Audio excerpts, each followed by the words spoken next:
జీవం కలిగిన దేవుణ్ణి ఆరాధించే విషయంలో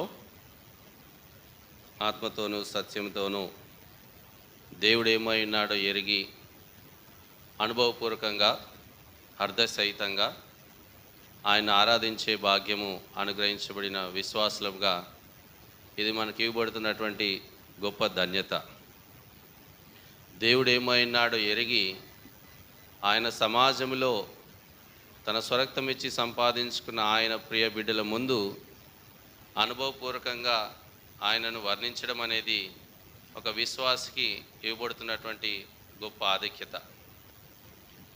ఆ క్రమంలో ఈ ఉదయకాల సమయంలో మనం కూడా దేవుడు మనకు అనుగ్రహించినటువంటి ఈ ధన్యతను చేపట్టి ఆత్మతోనూ సత్యముతోనూ అర్ధసహితంగా ఆయన మన జీవితంలో ఏమైనాడో ఎరిగిన వారమై ఆయన్ను ఆరాధించే విషయంలో దేవుడు తన పరిశుద్ధాత్మను మనల మధ్యలో ఉంచి మనకు సహాయం చేయనుగాక. రండి, ప్రకటన గ్రంథము 22వ అధ్యాయం.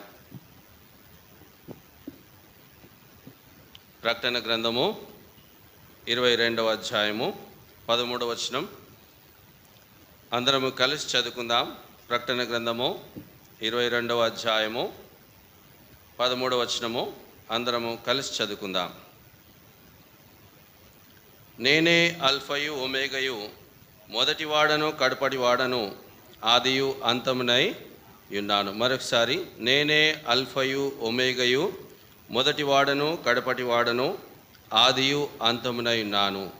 రండి, ఆయన ఆరాధించే విషయంలో ప్రభు మనకు సాయం చేయనట్లుగా ప్రభు సాయం వైపు ప్రార్థనలో కనిపెడదాం. మోకరించగలిగిన వారందరూ దయచేసి మోకరించాల్సిందిగా మనవి.